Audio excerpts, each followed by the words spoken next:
You know, sometimes there's stuff that happens in our lives that really help to put things into perspective. And there's something that happened to me the other day that did exactly that. And it truly showed me just how much of a sad state of affairs we're in and how messed up things are. So, this is kind of funny, but I was working down at the lake. I've got a little house down there, and I was clearing out a hillside which goes down to the water. Very, very steep. And when I first bought the property a couple of years ago, I went through and I cut a lot of the trees down. There was a lot of undergrowth and stuff out there.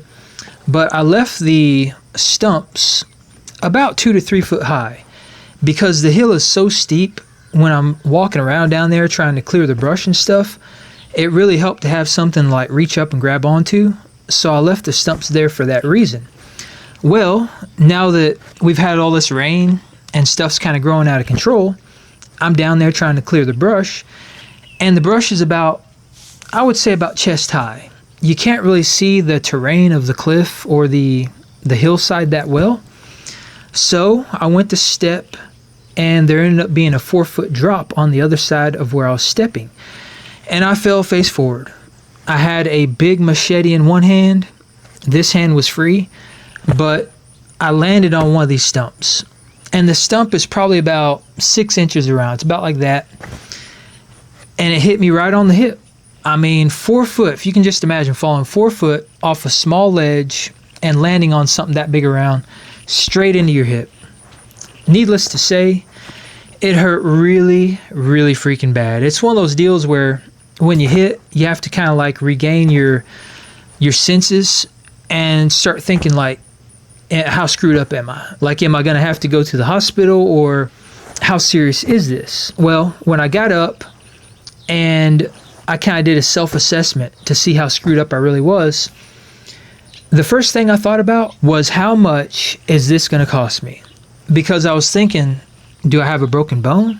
Did I dislocate my hip? Did I tear a muscle? Like, it hurts really bad, so something must be seriously wrong. So if I got to go to the hospital, how much is my bill going to be? It's crazy that the first thought that went through my mind wasn't, you know, my physical well-being, like, am I going to be okay?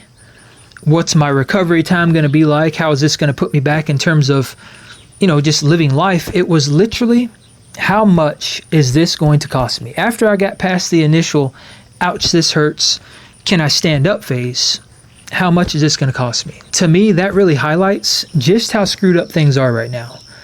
And I feel like I'm probably not the only person that thinks this, because I think most people are probably terrified of getting sick or something happening. And the first thing that they probably think about if something does happen is, how much is this going to cost me? And that really highlights how bad off the economy is right now. It highlights the financial struggles that most people are probably facing right now. And I would say it just highlights the atmosphere in general, what we're all feeling. Because I think a lot of people here in America are probably one bad event or one setback, one minor setback away from being homeless, or not being able to put food on the table or feed their family, or just make ends meet. And I think that also really highlights just how expensive healthcare is here in America. And that's coming from someone who's been sick. I've spent a lot of money in healthcare. As a matter of fact, the last time I went to the ER because I had something actually wrong, had an issue with my gallbladder, I went to the ER twice because the first time they sent me home, I went back because my symptoms didn't improve. And then I actually ended up getting some tests run and stuff like that. It cost me, I think it was $16,000 or $18,000. I had insurance at the time, luckily, but I still ended up forking out, I want to say $6,000 or $8,000 out of pocket because my plan was high deductible because I very rarely get sick. I mean, that's just absurd. And I've gone to emergency rooms overseas. I went to emergency room in Korea one time, and I had a chest x-ray done, an EKG, they drew blood and did labs and all this stuff, and I spent the night in the hospital, and I took an ambulance there, and it cost me $350 cash. Think about that. I went to the ER this time. I spent more time in the waiting room than I did the ER, and it was $16,000 or $18,000. And don't get me wrong, healthcare and medical here in America is amazing. It's very advanced, and we all have access to it, which is a great thing. But something that is also doing, which is also a great thing, is that it's causing us to live longer. I see that as a good thing. I think most people would see that as a good thing.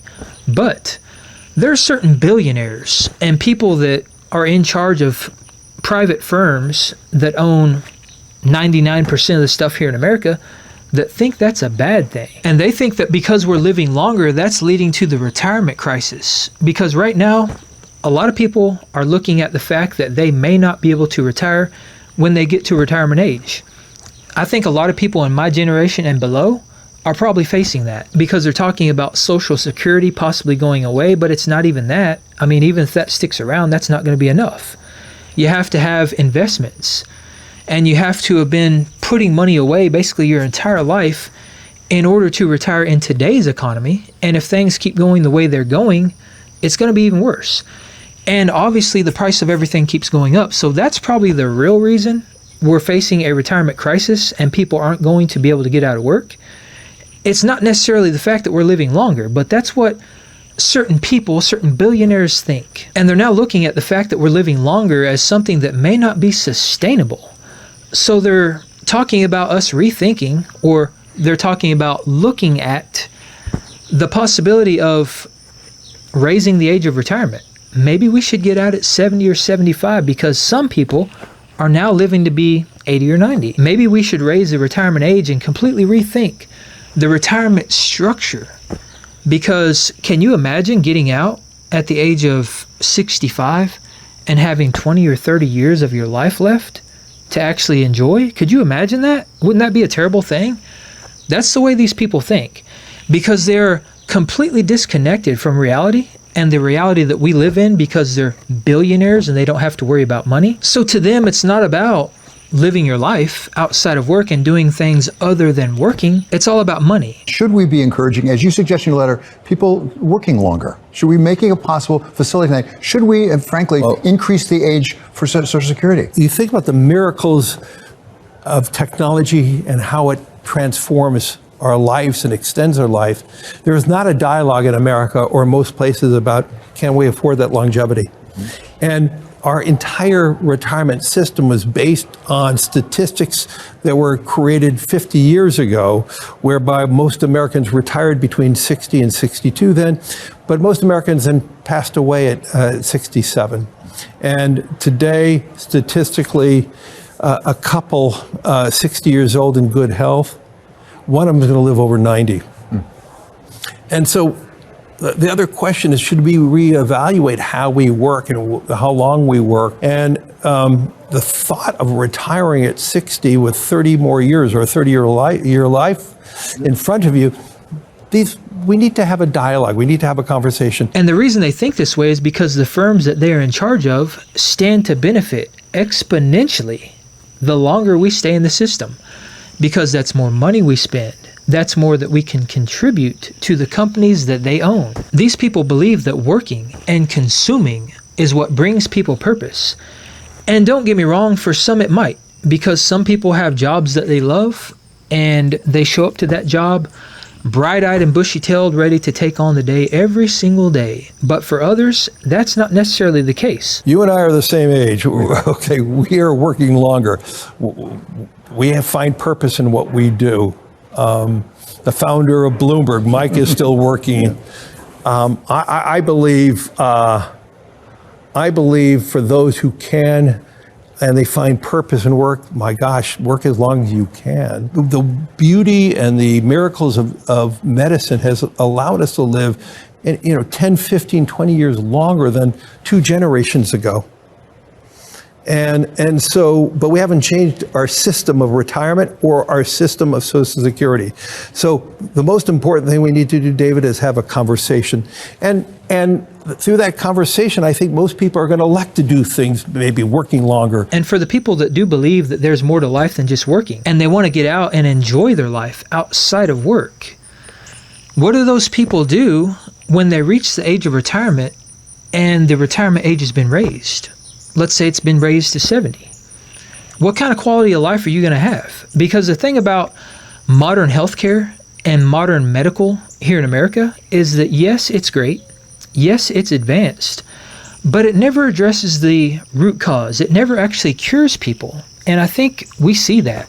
I mean, think about things like cancer and diabetes and all these chronic conditions that are basically just strung along. Very few people today are actually cured of modern diseases. Most of them are just treated for the symptoms, and they're just strung along. I saw that when I was sick. They never once tried to address the root cause and figure out what was actually wrong with me, what was the underlying issue. They just gave me pills. And they said, here, this will treat your symptoms. This will help alleviate your pain and your symptoms. And it just strings you along the entire time. So as people get older and the retirement age is raised, what is your quality of life going to look like? Are you going to get out at 70 or 75 and not be able to do anything that you've been wanting to do your entire life because your quality of life is so poor? Because you're sick and you're on, 15 different medications and you can't get around, your mobility is half of what it used to be? And what are people going to do when they have to keep working when they're 60 or 65 years old? And even if that is your purpose, what is your purpose going to look like if you can't get a job when you're that age? Because I think the workforce has kind of proved that the older you get, the fewer opportunities that you have, because a lot of these companies, they don't want old people. I mean, that's just a simple fact. They want young people that are going to show up with ambition. They're going to benefit the company. They're going to be sharp, and they're going to have a strong body, and they're going to last in the workforce. They don't want somebody that's 60 or 65 years old that already has habits ingrained from, 5 or 10 other jobs throughout their entire life. They don't want somebody who's on their way out. They want somebody who's going to last. So for the people that have to keep working 65 or beyond, what is your purpose going to look like? If you're a Walmart door greeter, I mean, these ultra rich and stuff, they're saying that, yeah, your purpose is working.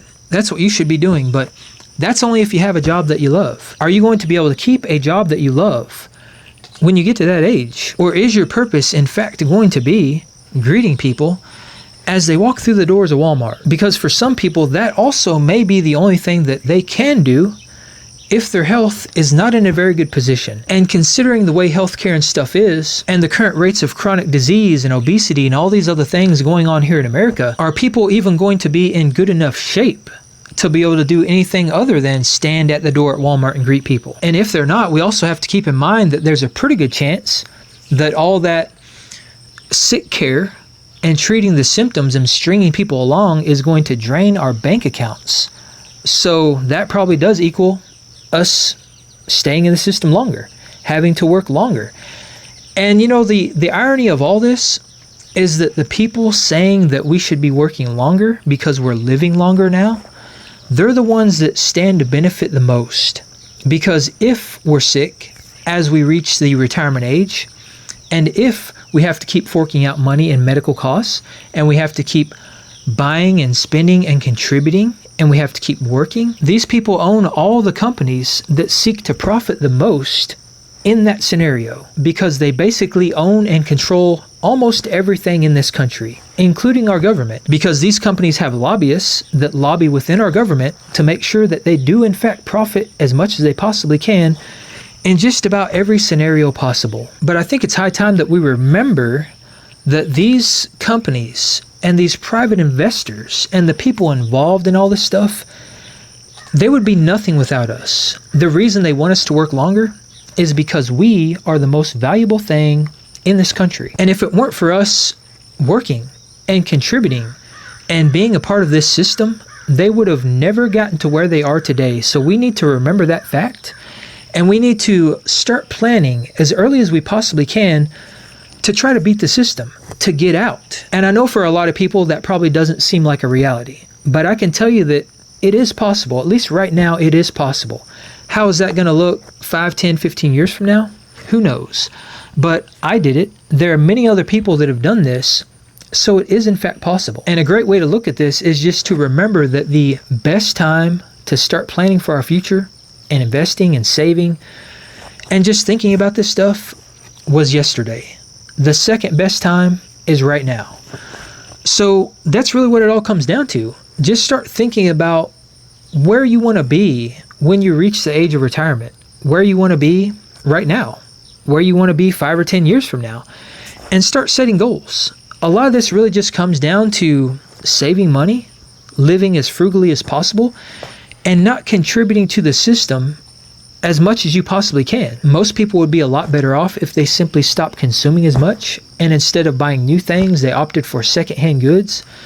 And if they just started being mindful about the things they actually bought. Because right now, I mean, we are basically programmed to be consumers. We're taught that more is better, and that we need to always be striving for more, and we also need to be consuming more. We just need more stuff.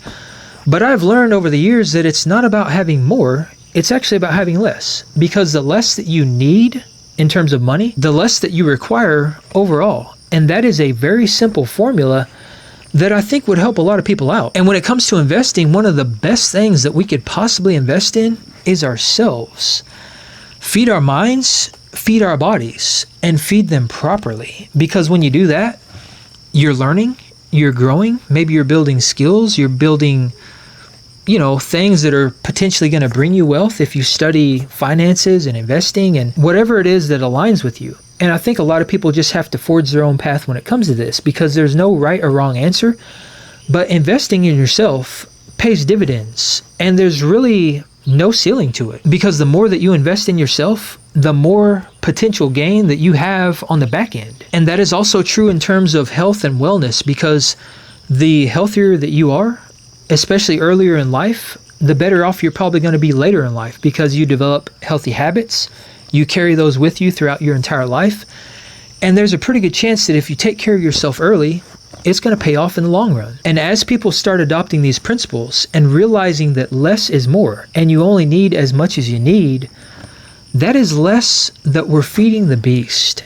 And I guess a lot of this really comes down to what your stance is on this. I mean, do you think this is a bad thing? Do you agree with them raising the retirement age? Do you want to work your entire life away?